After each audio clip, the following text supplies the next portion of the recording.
Assalamualaikum warahmatullahi wabarakatuh. Oke, jumpa lagi dengan saya. Kali ini di materi mata kuliah proyek perangkat lunak. Materi yang akan kita bahas pada kesempatan kali ini adalah pengembangan perangkat lunak skala besar. Oke, ada beberapa yang akan kita bahas dalam materi ini. Yang pertama, kita akan membahas mengenai masalah yang muncul dalam aplikasi skala besar ya. Oke, untuk yang pertama ini dalam pengembangan aplikasi skala besar, yang pertama masalah yang biasanya sering muncul adalah batasan memori ya. Batasan memori. Nah, di sini bisa artikan bahwa memori ini memang harus dikelola dengan baik ya, karena aplikasinya besar.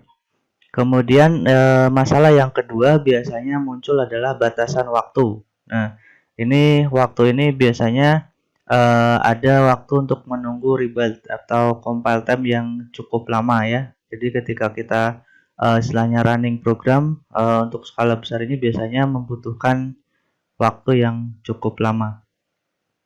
Kemudian yang ketiga, masalah dalam aplikasi skala besar adalah masalah kinerja. Nah, kita bicara mengenai program Java. Jadi program Java ini bahasa yang diinterpretasi dengan JVM. Kinerja tidak pernah dikejar oleh bahasa yang dikompilasi karena seluruhnya harus dikompilasi dulu. Oke. Kemudian ada istilah dalam Java ini ada garbage collection handling. Jadi apa itu garbage collection handling? Jadi mekanisme pada Java untuk menghapus suatu objek dari memori tanpa perlu dideklarasikan secara eksplisit dalam program. Nah, fungsinya apa? Di sini berfungsi untuk meningkatkan manajemen memori, yaitu kita dapat menghemat penggunaan memori. Nah, di sini nantinya Java akan menghapus sebuah objek atau beberapa yang tidak diperlukan atau tidak direferensikan lagi. Nah, untuk objek yang dihapus tadi akan mengosongkan ruang memori sehingga bisa dimanfaatkan untuk keperluan lain. Nah, jadi dengan ada mekanisme ini nantinya tidak ada pemborosan memori. Ini kita bicara masalah kinerja di Java ya. Selanjutnya masalah dalam aplikasi skala besar adalah thread. Nah, masalah ini disebabkan oleh threading lebih kompleks dibanding penanganan program sekuensial. Thread ya. Ini lebih kompleks. Kemudian ada keamanan. Ini juga biasanya muncul dalam aplikasi skala besar. Nah, semakin besar masalah maka semakin beresiko. Ini pasti akan muncul dalam aplikasi skala besar ya, dari sisi keamanan ya. Analoginya semakin besar rumah kita, ini keamanannya juga resikonya semakin besar pula ya. Semakin istilahnya diincar maling atau sebagainya. Nah, ini juga berlaku dalam aplikasi skala besar. Kemudian untuk masalah selanjutnya ada portabilitas di sini. Penjadwalan thread dapat bervariasi dari platform ke platform. Kemudian mesin yang berbeda punya berbagai bug yang berbeda di compiler Java atau virtual machine ya. JVM, Java Virtual Machine. Kemudian dari sisi portabilitas ini biasanya API-nya juga non standar ya, jadi tidak standar. Nah, jadi tidak portable, istilahnya seperti itu. Itulah masalah-masalah yang muncul dalam aplikasi skala besar. Selanjutnya ada materi. Jadi kita bicara perangkat lunak skala besar, kira-kira kriterianya apa? Nah, yang pertama kriteria perangkat lunak skala besar ini adalah yang pertama ada kode program dalam jumlah besar. Nah, ini otomatis kalau semakin besar perangkat lunak biasanya jumlah kode programnya bisa mencapai jutaan baris. Nah, ini yang pertama kriterianya ya. Semakin besar, source code-nya juga besar. Kemudian yang kedua, kriteria perangkat lunak skala besar ada jumlah pengembang banyak. Nah, ini bisa ratusan ya. Berpotensi ratusan, sering didistribusikan secara geografis. Misalkan programmernya tidak hanya dari satu negara, tapi dari beberapa negara. Nah, ini bisa terjadi ya. Jumlah pengembang banyak. Oke. Kemudian yang ketiga, kriteria perangkat lunak skala besar ini hubungannya dengan kompleksitas interaksi yang tinggi antar komponen. Ini sudah pasti, jadi semakin besar interaksinya juga semakin banyak, sehingga menyebabkan kompleksitas interaksi yang tinggi. Lalu yang keempat, untuk kriteria perangkat lunak skala besar di sini penggunaan komponen off the shelf secara ekstensif. Jadi penggunaan komponen off the shelf di sini adalah biasanya berupa paket aplikasi ya. Jadi paket aplikasi ini biasanya digunakan untuk perangkat lunak skala besar. Jadi tidak mulai dari nol, istilahnya seperti itu. Sudah ada paket aplikasi yang digunakan secara ekstensif dari sisi komponennya.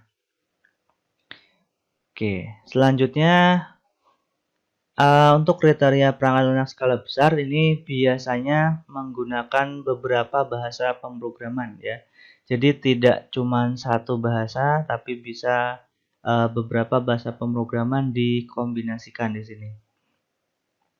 Lalu yang selanjutnya beberapa mekanisme persistensi, baik dari sisi file, basis data, hubungannya, relasionalnya seperti apa, lalu objek basis datanya juga seperti apa. Ini ada mekanisme yang beberapa ya, nggak cuma satu. Lalu dari sisi perangkat keras juga biasanya tidak hanya melibatkan satu atau dua, tapi bisa melibatkan beberapa platform ya untuk perangkat kerasnya.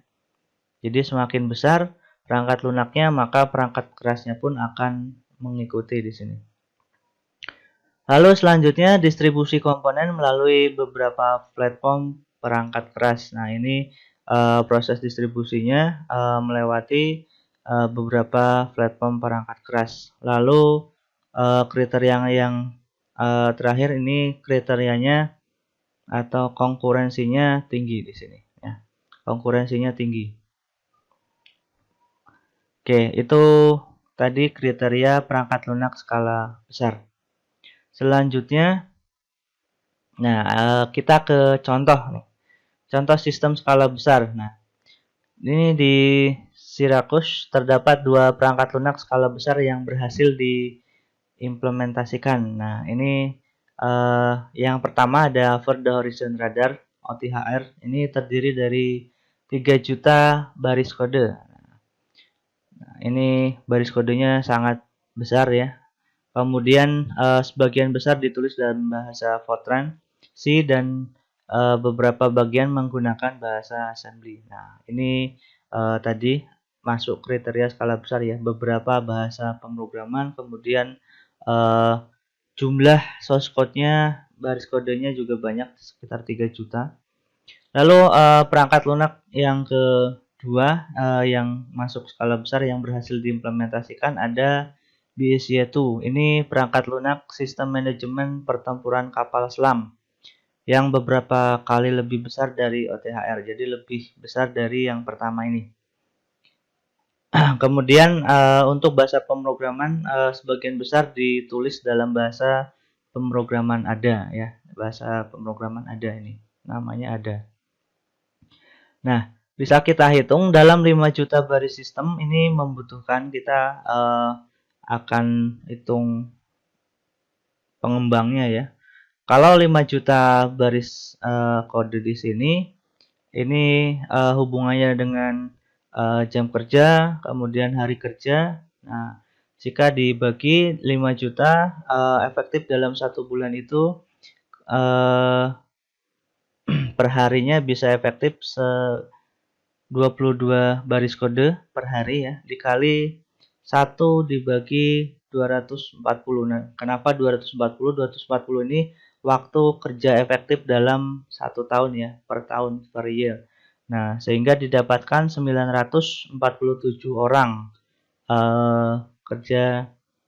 jam kerja yang dibutuhkan, 947 jam kerja yang dibutuhkan. Nah, di sini ada keterangan untuk menyelesaikan proyek dalam 2,5 tahun dibutuhkan layanan sedikitnya 380 pengembang perangkat lunak yang berpengalaman. Nah, ini makanya dalam pengembangan skala besar biasanya lebih banyak developer yang terlibat di sini. Oke, itu contohnya. Lalu contoh lain. Nah, contoh lain pengembangan perangkat lunak skala besar ada pengembangan HP UX ya. User experience di sini membutuhkan 220.000 file program. Wah. Nah, kita bangun program ya, filenya ya belum ada yang mungkin mencapai seperti ini. Ya, karena ini skala besar. Lalu ada 52.000 lebih file turunan atau single native build. Ini file turunan dari file program yang sebelumnya.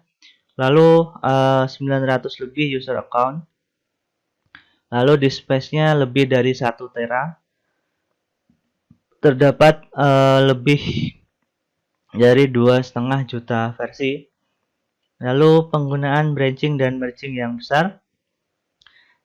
Pengembangan situs utamanya ini ada 4 situs, 3 di USA, 3 time zone ya, 3 zona waktu, dan 1 di India. Nah, ini contoh lain pengembangan perangkat lunak skala besar untuk HP UX ya. Selanjutnya kita bicara perangkat lunak yang kompleks. Jadi bicara mengenai perangkat lunak skala besar otomatis berhubungan dengan skala dan kompleksitas sistem yang meningkat secara berkesinambungan. Ini sudah otomatis akan mengikuti. Kemudian kebanyakan aplikasi perangkat lunak yang mengalami perubahan ini beralih dari perangkat lunak biasa menjadi perangkat lunak yang kompleks ya. Jadi dari yang biasa menjadi kompleks kalau kita bicara mengenai skala besar. Kemudian kenapa bisa muncul perangkat lunak kompleks? Ini muncul dari akumulasi banyak faktor ya. Pengukuran kompleksitas perangkat lunak yang paling sederhana adalah menggunakan algoritma yang disebut McCabe Cyclomatic Complexity. Ini kalau kita pelajari software testing, ini ada McCabe Cyclomatic Complexity. Biasanya nama pengujiannya adalah pengujian basis path. Atau nama lainnya adalah McCabe Cyclomatic Complexity. Kemudian untuk perangkat lunak kompleks ini dapat didefinisikan melalui penjumlahan pengukuran yang berbeda. Nah, oke.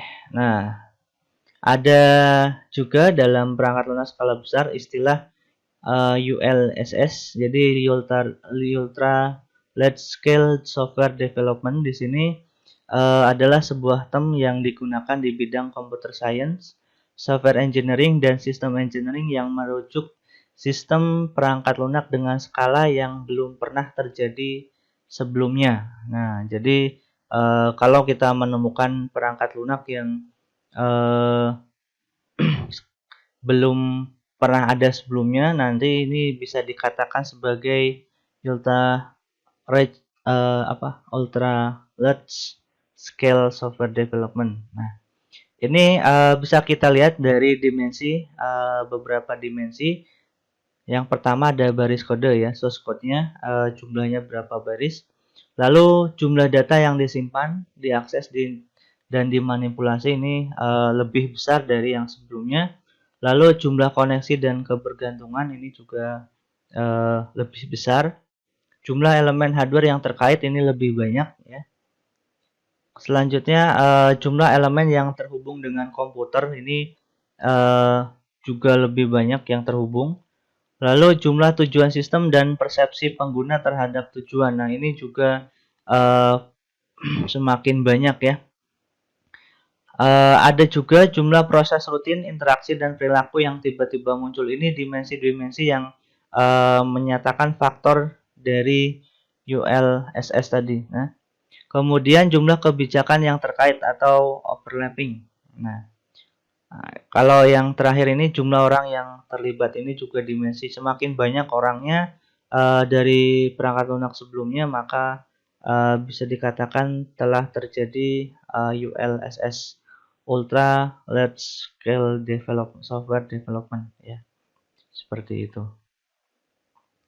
Nah, contoh ULSS ini Department of Defense atau Departemen Pertahanan di Amerika ini punya tujuan untuk dominasi informasi yang terpusat, mau membuat sebuah perangkat lunak yang terpusat ya informasinya di sini.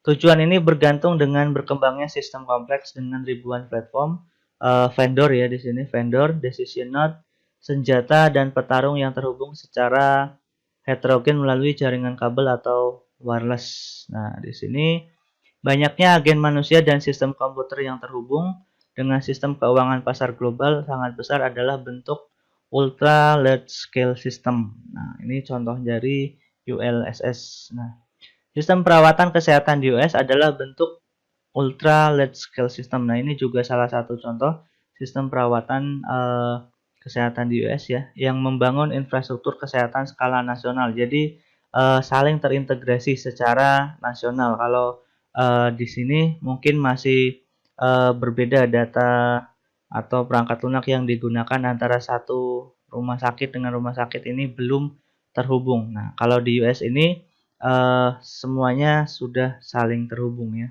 Ini sumbernya dari skysimu.edu. Nah, ini bisa diakses di sini ya. Selanjutnya untuk pengembangan perangkat lunak skala besar ini hubungannya dengan kompleksitas. Yang pertama, kompleksitas dalam perangkat lunak, banyaknya LOC, kemudian banyaknya data yang diakses, banyaknya elemen komputasi.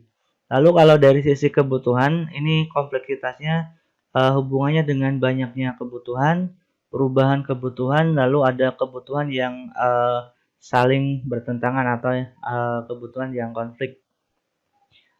Bisa bicara juga mengenai kompleksitas dalam lokasi yang berbeda. Lokasinya berbeda ini juga bisa menyebabkan kompleksitas ya. Kompleksitas dalam platform yang berbeda, misal satu di HP, di Android atau iOS, di mobile, lalu bisa juga nanti di web, di desktop. Nah, ini semuanya terhubung ya. Kompleksitasnya dalam platform yang berbeda. Kemudian di luar itu ada juga kompleksitas dalam politik. Nah, ini biasanya hubungannya dengan kebijakan atau aturan yang berbeda. Selanjutnya kompleksitas dalam alokasi sumber daya. Nah, sini semakin banyak orang yang terlibat, developer atau pengembang yang terlibat, sumber dayanya juga semakin besar. Nah, akar utama dari pengembangan perangkat lunak skala besar ini adalah koordinasi kerja antara pengembang tim. Nah, baik secara internal maupun eksternal ya. Koordinasi ini merupakan kunci utama dalam pengembangan perangkat lunak skala besar. Jadi berbeda ketika kita buat program yang skalanya kecil, ini bisa kita kerjakan sendiri tanpa perlu koordinasi. Tapi untuk pengembangan perangkat lunak skala besar ini akar utamanya, kunci utamanya kita harus koordinasi kerja ya. Nah, untuk faktor-faktornya yang pertama sudah pasti ini komunikasi, kemudian kapasitas. Kapasitas di sini bisa jadi kapasitas sumber dayanya, dia menguasai apa, nanti bisa saling bekerja sama. Nah, ini berhubungan dengan yang nomor 3, kerjasama. Nah, faktor-faktor utama dalam pengembangan perangkat lunak skala besar. Nah, ini kuncinya ya. Kuncinya akar utamanya koordinasi, faktor-faktornya adalah kita harus berkomunikasi, harus mengetahui kapasitas masing-masing, dan yang Ketiga, pastinya harus bekerja sama. Ini hal-hal penting yang dilakukan dalam pengembangan perangkat lunak skala besar.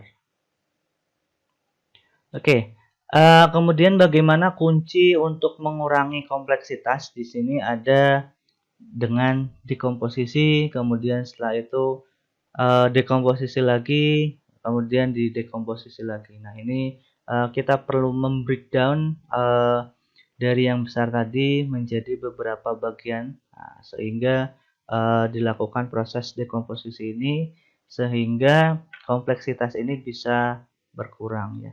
Ada pembagian kerjaan di sini, istilahnya seperti itu.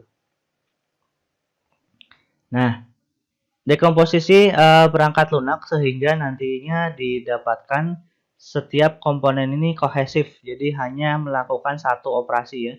Maksud kohesif di sini melakukan satu operasi. Jadi kita breakdown dari yang besar tadi, prosesnya maupun objeknya bisa kita dekomposisi.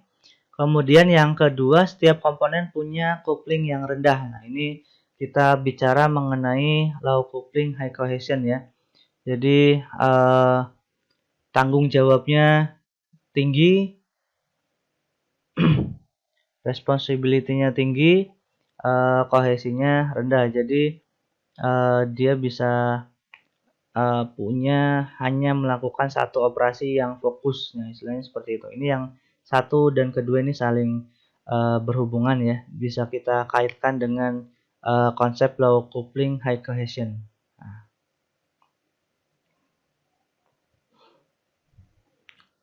Nah, ketergantungannya rendah, untuk tanggung jawabnya besar. Nah, seperti itu maksudnya ya. Kemudian setiap komponen punya kompleksitas yang rendah. Nah, kalau sudah didekomposisi, bisa jadi komponen A nanti diturunkan A1, A2, dan seterusnya, sehingga nantinya punya kompleksitas yang rendah. Lalu yang keempat, setiap komponen ini dapat diuji secara mendalam. Nah, apabila kita dekomposisi, setiap komponen mudah dipahami.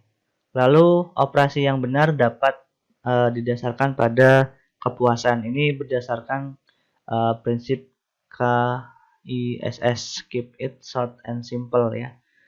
Kuncinya dalam pengembangan perangkat lunak skala besar adalah dekomposisi ya. Kita breakdown. Lalu untuk selanjutnya kita bicara mengenai prinsip pengembangan perangkat lunak skala besar. Prinsip-prinsipnya yang pertama reproducibility, jadi melakukan reproduksi kembali secara bertahap. Lalu penegakan kebijakan versus audit kebijakan ya. Jadi kebijakan dikeluarkan tapi tentunya harus ada audit ya, ada pengawasan, ada controlling di sini ya. Tidak hanya kebijakan ini dikeluarkan semata-mata tanpa adanya audit. Lalu prinsip yang ketiga hubungannya dengan proses. Ini suatu proses harus didefinisikan untuk diperbaiki. Oke, yang keempat ada otomatisasi. Ini suatu proses harus otomatis agar dapat diulang.